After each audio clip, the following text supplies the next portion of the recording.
Hello friends, स्वागत है आप सभी का आपके अपने चैनल प्रतियोगिता सार पे। आज से हम लोग जो लूसेंट का सामान्य ज्ञान का हिंदी का सेक्शन है उसमें इतिहास के पोर्शन को कवर किया जाएगा। इसमें सबसे पहले प्राचीन इतिहास को हम लोग डिस्कस करेंगे। तो आप लोग अगर गवर्नमेंट एग्ज़ाम की प्रिपरेशन कर रहे हैं तो ये वीडियो आपके लिए काफ़ी हेल्पफुल है।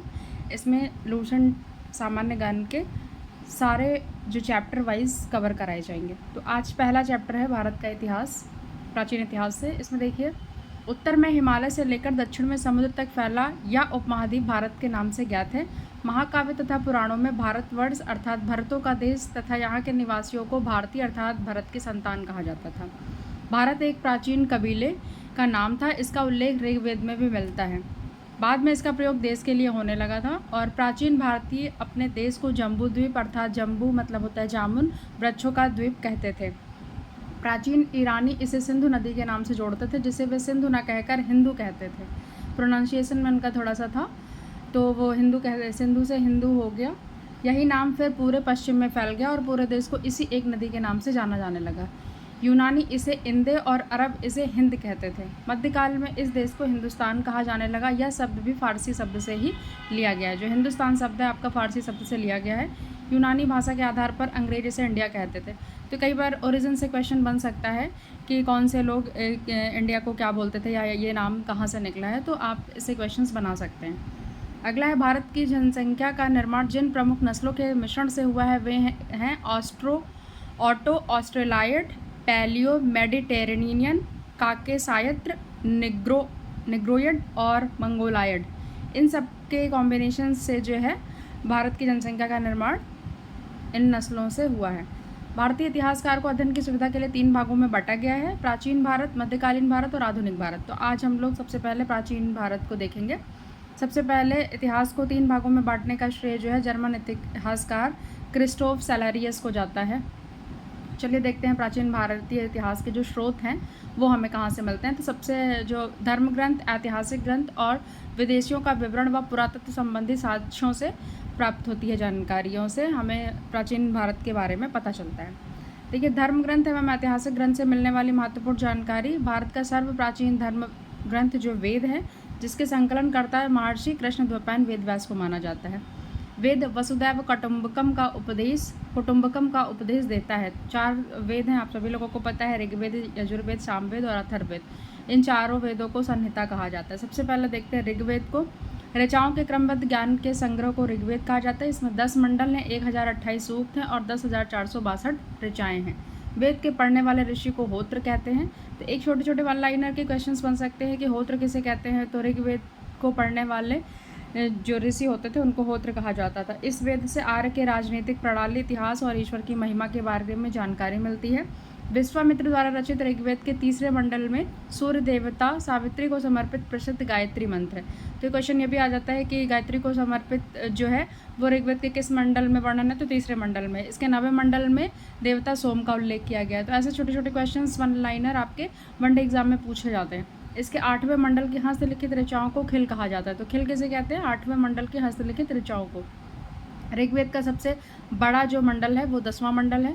चातुर्वर्ण समाज की कल्पना का आदि स्रोत पुरुष सूक्त है, जिसके अनुसार 4 वर्ण थे: क्षत्रिय, वैश्य तथा शूद्र। ब्राह्मण, क्षत्रिय, वैश्य, शूद्र। और ये जो ब्रह्मा से बताया गया था, ब्रह्मा से इनकी उत्पत्ति बताई गई थी, यानी कि ब्रह्मा के मुख से ब्राह्मण, क्षत्रिय भुजाओं से, वैश्य जो है क्या बोलते हैं कमर से, और शूद्रों को पैरों से बताया गया था।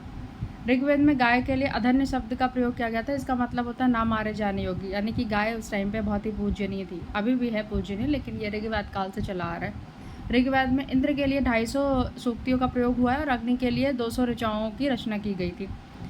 अगला देखते हैं, ऋग्वेद से जितने मोस्ट इंपॉर्टेंट फैक्ट्स हैं वो सारे आपके इसमें कवर हो गए हैं। अगला देखते हैं यजुर्वेद। यजुर्वेद जो है शाश्वर पाठ के लिए मंत्र तथा बलि के समय अनुपालन के लिए नियमों का संकलन जो है वो यजुर्वेद कहलाता था और इसके पाठकों को अथर्वण कहते थे। या एक ऐसा वेद है जो कि गद्य एवं पद्य दोनों में है। सामवेद देखते हैं। साम का शाब्दिक अर्थ होता है गान। इस वेद में मुख्यतः यज्ञों के अवसर पर गाए जाने वाले ऋचाओं या मंत्रों का संकलन है। इसके पाठकर्ता को उद्रात कहा जाता था। इसका संकलन ऋग्वेद पर ही आधारित है। इसमें लगभग 1810 सूक्त जो हैं वो प्रायः ऋग्वेद से ही लिए गए हैं। इसे भारतीय संगीत का जनक भी कहा जाता है सामवेद को। अथर्ववेद देखिए, अथर्वा ऋषि द्वारा रचित इस वेद में कुल 731 मंत्र तथा लगभग 6000 पद्य है। इसके कुछ मंत्र ऋग्वैदिक मंत्रों से भी प्राचीनतर है। औषधों का उल्लेख सबसे पहले अथर्ववेद में मिलता है। ऐतिहासिक दृष्टि से अथर्ववेद का महत्व इस बात में है कि इसमें सामान्य मनुष्यों के विचारों तथा अंधविश्वासों का विवरण मिलता है। पृथ्वी सूक्त अथर्ववेद का प्रतिनिधि सूक्त माना जाता है। इसमें मानव जीवन के सभी पक्षों, गृह निर्माण, कृषि की उन्नति, व्यापारिक मार्गों का खोज, रोग निवारण, समन्वय, विवाह तथा प्रणय गीतों, राज्यभक्ति, राजा का चुनाव, बहुत से वनस्पतियों और औषधियों, साप, वशीकरण, प्रायश्चित, मातृभूमि महात्म्य आदि का विवरण मिलता है। कुछ मंत्रों से जादू टोने का भी वर्णन होता है। तो आपका क्वेश्चन ऐसे बन सकता है कि किस वेद से जादू टोने का वर्णन होता है, तो आप बता देंगे अथर्ववेद में। अथर्ववेद में परीक्षित को कुरुओं का राजा कहा गया था तथा कुरु देश की समृद्धि का अच्छा चित्रण मिलता है। इसमें सभा एवं समिति को प्रजापति की 2 पुत्रियां कहा गया है। वेदों की भी कई शाखाएं हैं जो कि वैदिक अध्ययन और व्याख्या से जुड़े विभिन्न दृष्टिकोणों का प्रतिनिधित्व करती हैं।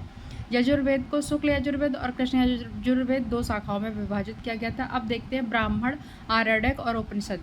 संहिता के पश्चात ब्राह्मणों, आरण्यकों तथा उपनिषदों का स्थान है। इनसे उत्तर वैदिककालीन समाज एवं संस्कृत के विषय में जानकारी प्राप्त होती है। ब्राह्मण ग्रंथ वैदिक संहिताओं की व्याख्या करने के लिए गद्य में लिखे गए थे। देखिए, ऋग्वेद का ऐत्रेय व कौशिकी है, यजुर्वेद का तैत्रेय व शतपथ ब्राह्मण ग्रंथ है, सामवेद का पंचविश है, अथर्ववेद का गोपथ है।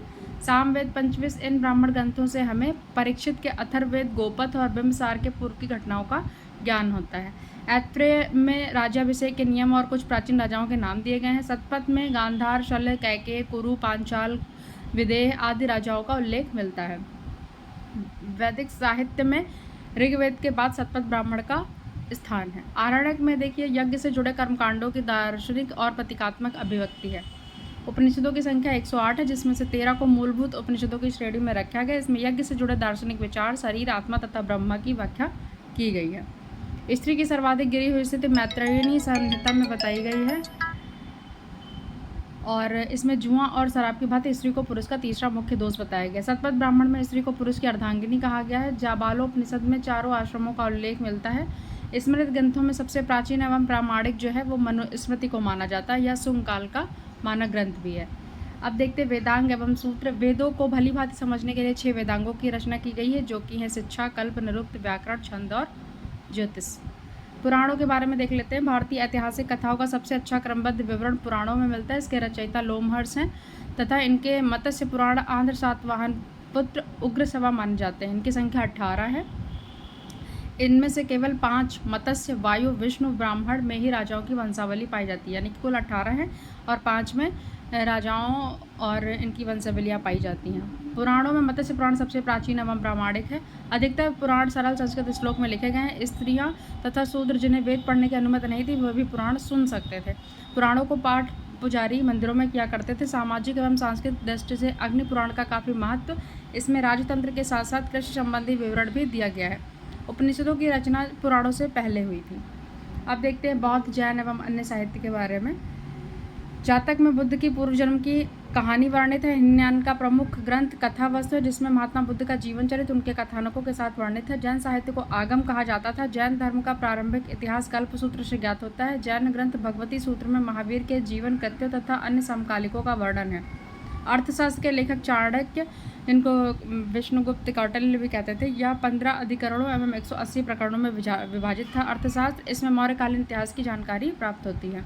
संस्कृत साहित्य में ऐतिहासिक घटनाओं को क्रमबद्ध लिखने का सर्वप्रथम प्रयास कल्हड़ के द्वारा किया गया था और कल्हड़ द्वारा जो राजतरंगिणी जो कि लिखी गई थी, इस पंथ में 8 वर्ग थे जिन्हें तरंगों की संज्ञा कहा दी गई थी। इसमें प्रारंभ से लेकर 12वीं शताब्दी तक कश्मीर के शासकों का वर्णन है। राजतरंगिणी में अरबों की सिंध विजय का वृत्तांत चचनामा में है। कात्यायन की गार्गी संहिता एक ज्योतिष ग्रंथ है। फिर भी इसमें भारत पर होने वाले यवन आक्रमण का उल्लेख मिलता है। पतंजलि पुष्यमित्र शुंग के पुरोहित थे। विदेशी यात्रियों से मिलने वाली प्रमुख जानकारी के बारे में देख लेते हैं। पहला है यूनानी रोमन लेखक जो थे, टेशियस को देखते हैं पहले। यह ईरान का राज्यवैद था। भारत के संबंध में इसका विवरण आश्चर्यजनक कहानियों से भरपूर होने के कारण अविश्वसनीय है। हेरोडोटस, इसे इतिहास का पिता कहा जाता है। इसने अपनी पुस्तक हिस्टोरिका में 5वीं शताब्दी ईसा पूर्व के भारत फारस के संबंध का वर्णन किया है, परंतु इसका विवरण भी अनुश्रुतियों एवं अफवाहों पर आधारित माना जाता है। सिकंदर के साथ आने वाले लेखकों में निराकस तथा ऑनेसिक्टस के विवरण अधिक प्रामाणिक एवं विश्वसनीय है। मेगास्थनीज देखिए, यह सेल्यूकस निकेटर का राजदूत था जो चंद्रगुप्त मौर्य के राज दरबार में आया था। इसने अपनी पुस्तक इंडिका में मौर्य योगिन समाज एवं संस्कृत के विषय में लिखा है। डाइमेकस के बारे में देखते हैं। यह सीरिया नरेश अंत्योकस का राजदूत था जो बिंदुसार के राजदरबार में आया था। इसका विवरण में मौर्य युग से संबंधित है। डायनोसियस देखिए, यह मिस्र नरेश टॉलमी फिलाडेल्फस का राजदूत था जो अशोक के राजदरबार में आया था। टॉलमी देखिए, इसने दूसरी शताब्दी में भारत का भूगोल नामक पुस्तक लिखी थी। प्लिनी नेचुरल हिस्ट्री पुस्तक इसने लिखी थी। इसमें भारतीय पशुओं, पेड़ पौधों, खनिज पदार्थों आदि के बारे में विवरण मिलता है। पैराप्लस ऑफ द इथेरियन सी, इस पुस्तक के लेखक के बारे में जानकारी नहीं है। लेखक करीब 80 ईस्वी में हिंद महासागर की यात्रा पर आया था। उसने इस समय के भारत के बंदरगाहों तथा व्यापारिक वस्तुओं के बारे में जानकारी दी है। अब चीनी लेखकों से जो हमें चीज़ें पता चली उनके बारे में देखते हैं। पहला है फाहियान, या चीनी यात्री गुप्त नरेश चंद्रगुप्त द्वितीय के दरबार में आया था। इसने अपने विवरण में मध्य प्रदेश के समाज एवं संस्कृति के बारे में वर्णन किया है। इसने मध्य प्रदेश की जनता को सुखी एवं समृद्ध बताया। 14 वर्षों तक भारत में रहा था। संयुगन देखिए, यह 518 ईस्वी में भारत आया। इसने अपने 3 वर्षों की यात्रा में बौद्ध धर्म की प्राप्तियां एकत्रित की। हेनसांग, यह हर्षवर्धन के शासनकाल में भारत आया था। हेनसांग 629 ईस्वी में चीन में भारतवर्ष के लिए प्रस्थान किया और लगभग 1 वर्ष की यात्रा के बाद सर्वप्रथम यह भारतीय राज्य कपिसा पहुंचा। भारत में 15 वर्षों तक ठहरकर 645 ईस्वी में चीन लौट गया। यह बिहार में नालंदा जिला स्थित नालंदा विश्वविद्यालय में अध्ययन करने तथा भारत में बौद्ध ग्रंथों को एकत्र करके ले जाने के लिए आया था। इसका भ्रमण वृत्तांत जो था वो सीयूकी के नाम से प्रसिद्ध है। इसमें 138 देशों का विवरण मिलता है। इसने हर्षकालीन समाज, धर्म, राजनीति के बारे में वर्णन किया है। इसके अनुसार सिंध का राजा शूद्र था। हिंसांग ने बुद्ध की प्रतिमा के साथ साथ सूर्य और शिव की प्रतिमाओं का भी पूजन किया था। अरबी लेखक देखते हैं, अल-बरूनी, यह महमूद गजनवी के साथ भारत आया था। अरबी में लिखी गई इसकी कृति किताब उल हिंद यानी कि भारत की खोज आज भी इतिहासकारों के लिए एक महत्वपूर्ण स्रोत है।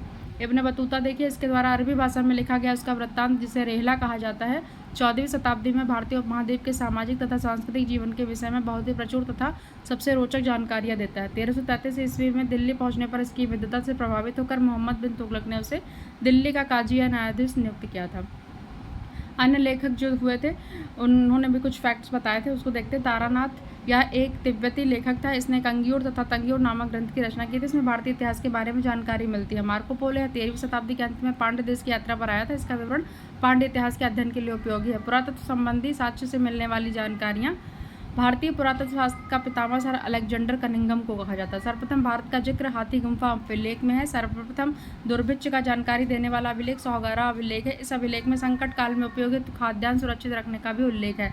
सर्वप्रथम भारत में होने वाले हूण आक्रमण की जानकारी भीतरी स्तंभ लेख से प्राप्त होती है। सती प्रथा का पहला लिखित साक्ष्य एरड़ अभिलेख से प्राप्त होता है। सातवाहन राजाओं का पूरा इतिहास उनके अभिलेखों के आधार पर लिखा गया था। रेशम बुनकर की श्रेणियों की जानकारी मंदसौर अभिलेख से प्राप्त होती है। कश्मीरी नवपाषाण एक पुरास्थल होम से गर्तावास का साक्ष्य मिला है। इनमें उतरने के लिए सीढ़ियाँ होती थी। यहाँ मनुष्य के साथ उसके पालतू कुत्ते को भी दफनाने की प्रथा प्रचलित थी। तो आज आपका लूसेंट का जो एंशिएंट हिस्ट्री का फर्स्ट टॉपिक है वो कवर कर दिया गया है। आप लोग इसको थॉरली जो है देख लीजिएगा ताकि एग्ज़ाम से पहले आपको हेल्प मिल सके एग्ज़ाम में। तो ये सीरीज़ ऐसे चलेगी, ऐसे ही कंटिन्यू सारे चैप्टर वाइज आपको चैनल पे मिल जाएंगे। तो अगर वीडियो पसंद आती है लाइक शेयर सब्सक्राइब कीजिए। अपने जो कमेंट्स हैं, आपके जो भी सुझाव हैं वो हमें कमेंट के थ्रू बताइए। Thank you for watching this video.